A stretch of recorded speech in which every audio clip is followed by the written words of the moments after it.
dirahmati Allah, mari kembali sepenuh hati kita menyampaikan puji dan syukur kepada Allah Subhanahu wa Ta'ala, di mana pada pagi hari ini hanya atas izin dan rahmat Allah juala bersama-sama kita telah dapat membaca dan melantunkan, diawali dengan ayat ke-33 pada surah ke-12 pada surah Yusuf ini, dan kita melanjutkannya sampai dengan ayat ke-36. Mudah-mudahan atas segala ikhtiar, kesabaran, perjuangan di dalam menyiapkan diri dan melaksanakan pembacaan ayat-ayat ini, semoga Allah Subhanahu wa Ta'ala membukakan pintu rahmat, barakah, dan hidayahnya untuk kita semuanya. Amin ya Rabbal Alamin.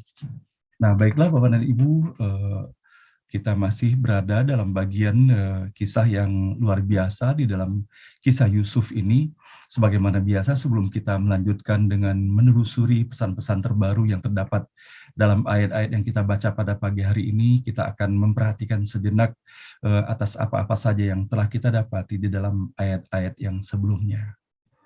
Nah, sebagaimana kita ketahui Bapak dan Ibu yang dirahmati Allah, bahwa dari apa yang kita dapati di dalam ayat sebelumnya telah memberikan gambaran kepada kita bahwa begitu banyaknya tahapan-tahapan yang telah dijalani oleh Nabi Yusuf alaihissalam di dalam kehidupannya. Kita sama-sama bisa melihat dari apa yang digambarkan pada bagian pertama ayat dalam surah ini, bahwa betapa kasih sayang begitu indahnya terjalin antara Nabi Yusuf dengan ayahanda tercintanya. Begitu cinta Nabi Yakub alaihissalam kepada putranya, dan begitu pun sebaliknya, Nabi Yusuf begitu mencinta dan hormat kepada ayahandanya. Dan kemudian memasuki tahap berikutnya, Nabi Yusuf memasuki dalam tahapan digunjingkan selalu oleh saudara-saudaranya. Dan betapa terjadi persekongkolan antara saudara-saudaranya, yang mereka merasa iri hati kepada Nabi Yusuf alaihissalam terdapat segala kelebihan yang terdapat di dalam dirinya. Dan termasuk pula mereka iri melihat begitu cintanya ayah mereka kepada diri Nabi Yusuf alaihissalam. Dan kemudian memasuki tahapan berikutnya, bahwa bagaimana Nabi Yusuf menjadi korban daripada niat jahat saudara-saudaranya. Sebagaimana kita bisa mendapati, Allah menggambarkan begitu jelas dan sangat dramatisnya ketika Nabi Yusuf kemudian dibawa pergi dan dibuang dan ditinggalkan di dalam sumur itu. Masuk lagi tahap berikutnya dalam kehidupan Nabi Yusuf. Berpindah tangan lagi, yaitu dengan ditemukan oleh para pedagang itu. Dan sehingga kemudian Nabi Yusuf mengalami nasib sebagai barang dagangan dianggap oleh mereka. Diperjualbelikan, dijajakan oleh mereka dalam pasar-pasar itu. Namun takdir Allah kemudian kita bisa melihat pula, Nabi Yusuf memasuki tahap berikutnya, yaitu bahwa bagaimana Allah memuliakannya dengan ditempatkannya pada seorang penguasa yang berada di negeri Mesir itu, Al-Aziz. Dan kemudian terus bertumbuh sampai dengan dewasanya di sana. Maka tidak luput itu Nabi Yusuf pun mendapatkan ujian kembali, yaitu penggodaan.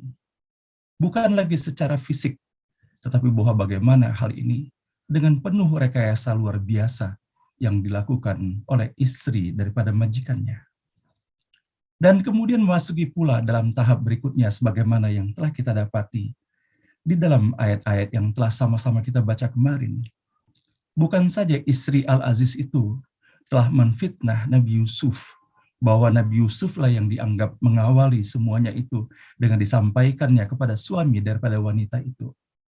Namun kita bisa mendapati di dalam ayat-ayat yang kita baca pada hari Jumat kemarin, bahwa bagaimana kemudian apa yang berlaku dalam kehidupan keluarga Al-Aziz itu sendiri, atas perbuatan yang telah dilakukan oleh istrinya, telah menimbulkan gunjingan yang luar biasa dalam kehidupan masyarakat. Itulah kita dapati kemarin di dalam ayat ke-30 sampai dengan ayat ke-33. Disebutkan bahwa perempuan-perempuan di kota itu berkata, bahwa istri pembesar Al-Aziz itu menggoda pelayannya supaya berbuat serong. Namun ia, Yusuf, sungguh telah membangkitkan cinta berahinya. Kita lihat dia dalam kesesatan yang nyata.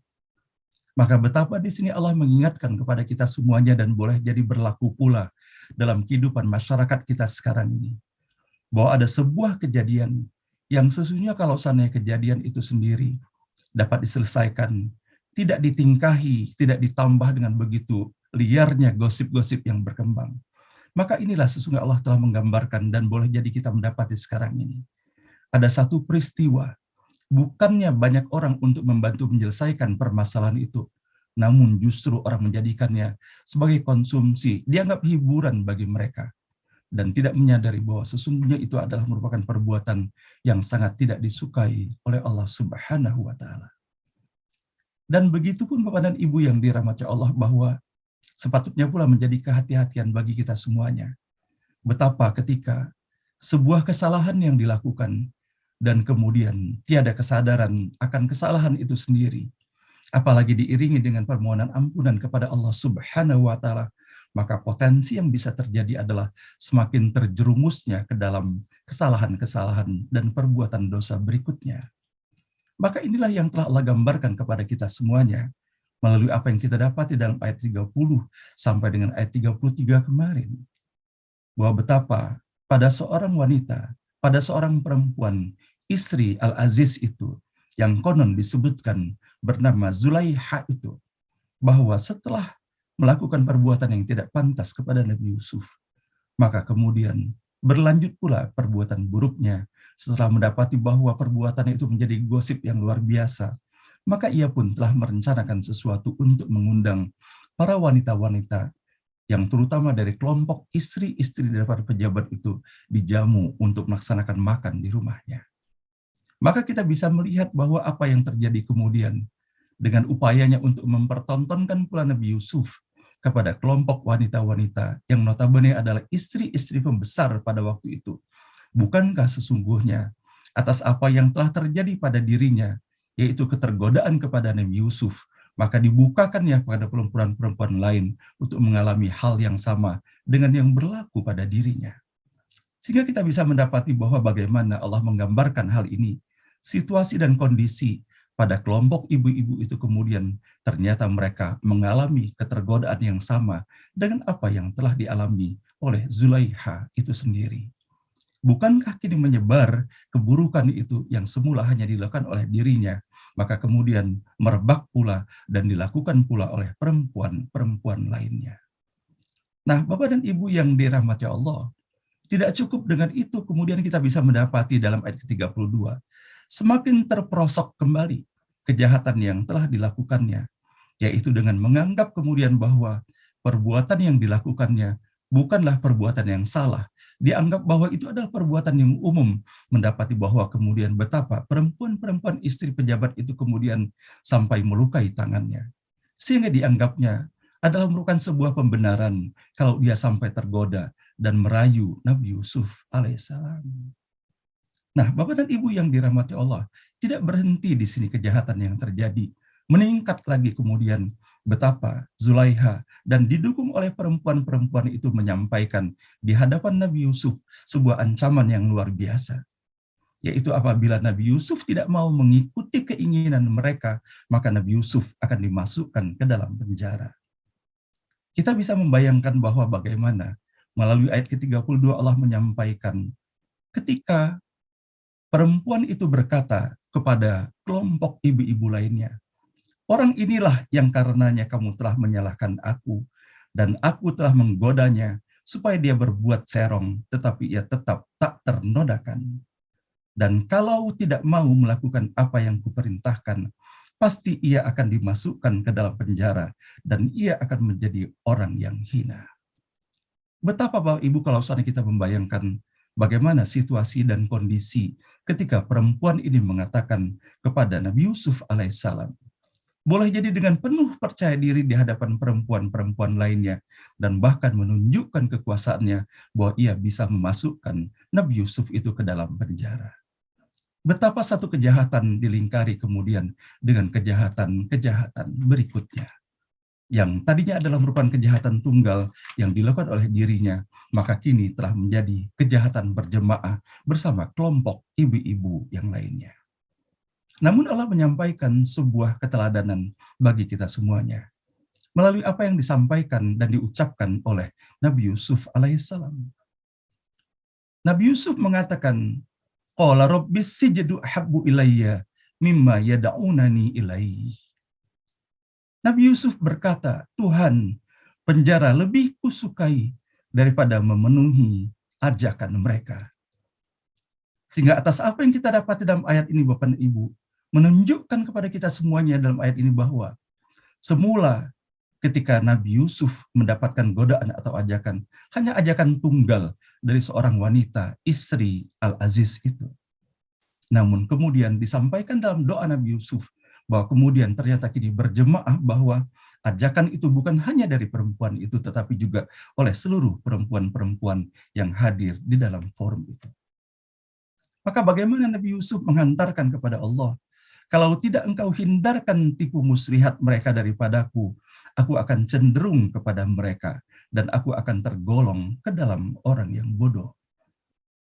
Bagaimana di sini Allah pun memberikan pembelajaran yang luar biasa kepada kita.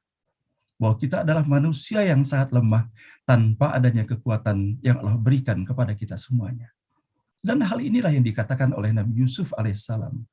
Bahwa kalau seandainya tidak ada perlindungan dari Allah subhanahu wa ta'ala, kekuatan dari Allah sebagai seorang laki-laki, maka boleh jadi ia pun akan tergoda dari apa yang telah dilakukan oleh mereka itu. Nah, bersama-sama kini Bapak Ibu sekalian kita menelusuri bahwa bagaimana terakhir Nabi Yusuf mengantarkan doa yang luar biasa, memohon perlindungan kepada Allah Subhanahu wa taala. A'udzubillahi minasyaitonir rajim. Bismillahirrahmanirrahim. Fastajaba lahu rabbuhu fasarafa anhu kaidahun. Maka Tuhannya mengabulkan permohonannya dan menghindarkan tipu muslihat mereka daripadanya. Innahu huwas sami'ul alim. Sungguh ia maha mendengar, maha tahu. Ayat 35. Summa badalahum min ba'di ma ra'awul ayati layasjununnahu hatta hin. Kemudian tampak pada mereka setelah melihat tanda-tanda bahwa sebaiknya lah memasukkannya ke dalam penjara untuk sementara. Ayat ke-36. Wa dakhala ma'ahu sijna fatayan. Dan yang masuk ke dalam penjara bersama dia dua orang pemuda. Qala ahaduhuma inni arani aqsir khamra. Salah seorang di antaranya berkata, aku melihat diriku dalam mimpi sedang memeras anggur. Wa qala al-akhar, dan berkatalah yang lainnya, inni arani ahmilu fawqa ra'si khubzan ta'kulu at-tayru min. Aku melihat diriku dalam mimpi sedang membawa roti di atas kepalaku dan burung memakannya sebagian. Nabi'na bita'wilih. Takwilkanlah kepada kami artinya. Inna naraka minal muhsinin. Kami melihat engkau orang yang suka berbuat baik. Shadaqallahul azim. Maha benar dan maha agung Allah dengan segala firman-Nya. Ibu dan Bapak yang dirahmati Allah. Dari apa yang kita dapati di dalam ayat yang kita baca pada pagi hari ini, bahwa betapa Allah Subhanahu wa taala menyirami kita dengan kasih sayang-Nya yang tak terbatas pada pagi hari ini melalui ayat-ayat ini. Allah menjadikan seluruh apa yang terdapat di seputar kita hanyalah merupakan sebagai tanda-tanda yang Allah berikan kepada kita semuanya. Maka beruntunglah bagi siapa yang bisa membaca dan memahami akan tanda-tanda itu. Nah, melalui apa yang kita dapati di dalam ayat ini, bahwa betapa rekayasa manusia ketika terbutakan mata hatinya, tidak hanya mengakui bahwa sesungguhnya hal itu adalah kesalahannya, dan kemudian kelompok-kelompoknya pun mengakui bahwa sesungguhnya itu adalah perbuatan yang sangat salah. Namun ketika hawa nafsu yang mereka kedepankan, ketika keinginan yang menjadi pemimpin mereka, Maka tertutuplah mata hati itu. Dan bahkan yang dipenjarakan itu adalah Nabi Yusuf alaihissalam. Betapa Bapak dan Ibu yang dirahmati Allah, hal ini Allah sampaikan kepada kita, sepatutnya kita memahami bahwa inilah yang menjadi peringatan bersama bagi kita. Bahwa apabila nilai-nilai yang kita anut, nilai-nilai yang kita pegang di dalam kehidupan ini, dan ketika nilai-nilai itu adalah bertentangan dengan nilai-nilai yang telah Allah tuntunkan dan Allah ajarkan kepada kita semuanya, maka sesungguhnya yang mereka penjarakan itu bukanlah Nabi Yusuf. Pada hakikat yang mereka kerangkeng itu adalah diri mereka sendiri. Mereka mengikatkan diri mereka semakin kuat kepada kejahatan yang telah mereka lakukan itu. Kita mendapati di dalam kasus ini bahwa secara fisik benar, sebagaimana disebutkan di dalam ayat 36 ketika Nabi Yusuf dimasukkan kemudian di dalam penjara itu.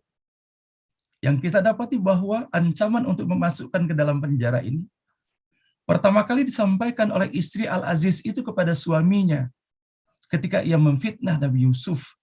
Apakah tidak sepantasnya lelaki yang telah menggodanya dimasukkan dalam penjara? Maka kemudian kita bisa mendapati kemudian yang menyampaikan untuk memasukkan ke dalam penjara bukan lagi hanya istri Al-Aziz, tetapi juga termasuk perempuan-perempuan lainnya yang tidak mendapatkan balasan atas hasrat mereka kepada Nabi Yusuf itu, sehingga mereka dengan kekuasaan mereka bersekongkol dimasukkan dalam penjara.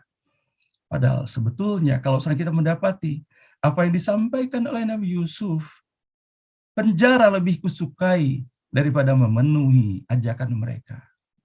Inilah sikap dan prinsip daripada Nabi Yusuf alaihissalam. Prinsip dan sikap yang digunakan oleh orang-orang yang menjadikan iman kepada Allah sebagai landasannya di dalam menata langkah kehidupan ini.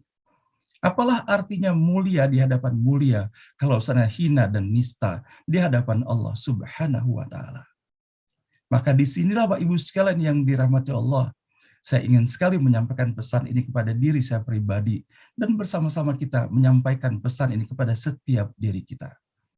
Bahwa orientasi yang kita gunakan di dalam kehidupan ini akan menimbulkan perbedaan yang sangat jelas dalam sikap dan langkah ataupun ucapan yang kita lakukan di dalam kehidupan ini. Ketika Nabi Yusuf alaihissalam menjadikan Allah sebagai landasannya, maka begitu mudahnya mengambil sikap itu, tidak geming dengan berbagai rayuan yang lemah lembut ataupun ancaman yang keras dan kasar sekalipun, termasuk memenjarakannya ke dalam penjara itu. Namun tidak demikiannya ketika hawa nafsu yang menjadi pemimpinannya. Kita bisa melihat bahwa bagaimana liarnya kemudian perjalanan kehidupan dari istri Al-Aziz itu sendiri. Bahwa dari satu kesalahan kemudian diikuti kesalahan berikutnya dan terus terlibat dan terbenam di dalam kesalahan itu sendiri. Maka inilah yang disampaikan oleh Nabi Yusuf alaihissalam di dalam akhir doanya. Bahwa kalau tidak engkau hindarkan tipu muslihat mereka daripadaku, aku akan cenderung kepada mereka dan aku akan tergolong ke dalam orang yang bodoh. Betapa sesungguhnya kebodohan itu telah melilit mereka begitu kuatnya sehingga tidak peka lagi hati mereka.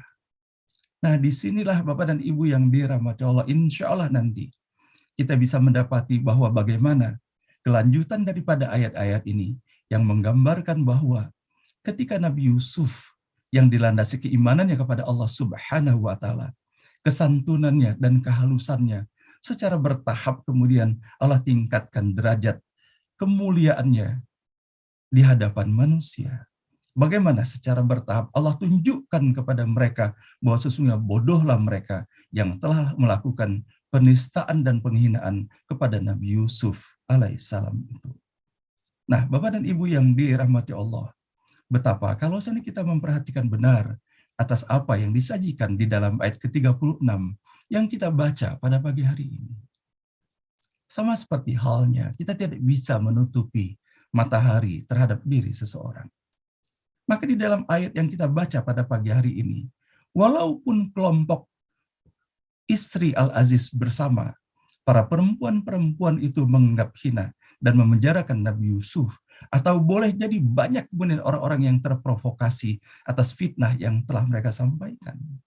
Namun kita bisa mendapati bahwa bagaimana di dalam ayat ke-36 ini, ketika Nabi Yusuf alaihissalam ditempatkan di dalam penjara itu, maka pada dua orang yang ditempatkan di dalam penjara bersamanya, yang menurut catatannya mereka adalah dua orang yang berasal dari kelompok istana itu, yang memiliki mimpi ini, maka ketika mereka mengatakan bahwa kami melihat engkau orang yang suka berbuat baik. Maka sesungguhnya Bapak dan Ibu yang dirahmati Allah, bahwa betapa pentingnya kita memohon kepada Allah Subhanahu wa Ta'ala agar kita terbebaskan dari persepsi-persepsi yang kadangkala menyesatkan kita, sehingga tidak jernih lagi di dalam kita melihat dan memandang seseorang ataupun memberikan penyikapan terbaik kepadanya. Maka kita bisa mendapati bahwa dua orang yang dimasukkan di dalam penjara, dua orang pemuda itu, tidak ada kepentingannya kepada Nabi Yusuf. Maka dengan begitu mudah dan jernihnya yang menyampaikan beritanya kepada Nabi Yusuf. Kalaulah tidak ada kepercayaan kepada Nabi Yusuf, tidak akan mungkin seseorang itu menceritakan kasusnya. Namun mereka mengatakan bahwa mereka menceritakan atas mimpi-mimpi yang mereka terima sebelum mereka dimasukkan ke dalam penjara itu adalah dikarenakan mereka melihat bahwa Nabi Yusuf alaihissalam adalah orang yang suka berbuat baik. Maka semoga Bapak dan Ibu yang dirahmati Allah, hal ini pun menjadi pesan pula bagi kita semuanya. Bahwa seberat apapun, situasi seperti apapun, teruskan kita berbuat baik di dalam kehidupan ini. Tidak peduli kita mendapatkan pujian manusia, ataukah tidak mendapat pujiannya, atau dicerca sekalipun. Dikarenakan sepatutnya ketika orientasi yang kita lakukan di dalam melakukan kegiatan amal apapun, sekecil apapun dalam pandangan manusia yang kita lakukan itu, sepanjang kita menjadikannya semata-mata hanya karena Allah Subhanahu wa Ta'ala, maka insya Allah kepada orang-orang yang Allah buka mata hatinya, Allah akan berikan kesempatan kebaikan itu tidak hanya terlihat oleh Allah Subhanahu wa Ta'ala, tetapi Allah akan bukakan pula kepada orang-orang yang Allah kehendaki untuk mereka dapat melihat kebaikan itu sendiri. Shadaqallahul azim, maha benar dan maha agung Allah dengan segala firman-Nya. Nah, inilah Bapak dan Ibu yang dapat sama-sama kita telusuri dengan segala keterbatasan yang kita miliki di dalam menelusuri ayat-ayat yang kita baca di pagi hari ini. Semoga melalui setiap huruf, setiap kata dan ayat yang kita baca di pagi hari ini, Allah bukakan pintu rahmat, barakah, maghfirah, hidayah dan ridhonya bagi kita semuanya. Dan semoga Allah berikan keistiqomahan bagi kita semuanya, sebagaimana istiqomahnya Nabi Yusuf alaihissalam. Berbuat baik kepada orang tuanya, tidak dendam kepada saudara-saudaranya, dan kemudian mengenang jasa-jasa yang telah diberikan oleh orang yang telah menyelamatkannya.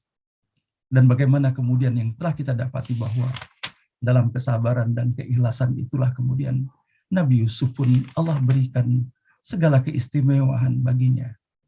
Maka mudah-mudahan Bapak dan Ibu, Allah rahmati kita semuanya, Allah lindungi kita, agar benar-benar perjalanan kehidupan kita ke depan semakin baik, semakin kita dimuliakan Allah Subhanahu wa Ta'ala. Tidak ada sesuatu pun yang kita lakukan melainkan hanya untuk mendapatkan keridhoannya. Semoga inilah semua yang menjadikan Allah tingkatkan derajat keimanan dan ketakwaan kita kepada Allah Subhanahu wa Ta'ala. Subhanaka la ilma lana, Maha suci Allah, tidak ada ilmu pada kita illa ma'alamtana, kecuali atas apa yang telah Allah ajarkan kepada kita. Innaka antal alimul hakim. Sama-sama kita menyampaikan, sesungguhnya Engkau ya Allah yang maha mengetahui, dan Engkau pula yang maha bijaksana itu. Shadaqallahul azim, maha benar dan maha agung Allah dengan segala firman-Nya. Nah, demikian Bapak dan Ibu yang dapat kami sampaikan dan hantarkan pada pagi hari ini dalam upaya dan ikhtiar kita untuk terus melaksanakan atas apa yang telah Allah perintahkan bagi kita semuanya, untuk membaca Al-Quran dan juga untuk mentadaburi Al-Quran. Mudah-mudahan Allah berikan keberkahan bagi kita semuanya. Dan sebelum kita melanjutkan acara beranda kita pada pagi hari ini, kepada Bapak dan Ibu yang harus segera meninggalkan forum ini, jika akan terdapat amanah ataupun tugas yang akan dilaksanakan, sama-sama kita hantarkan dengan penuh kasih sayang Bapak dan Ibu. Saya mendoakan semoga Bapak dan Ibu senantiasa dibukakan pintu rahmat, barokah, dan ridho Allah Subhanahu wa Ta'ala. Dijauhkan dari wabah dan musibah, dan apa-apa yang dikerjakan dapat berhasil dengan sebaik-baiknya dalam ridho Allah.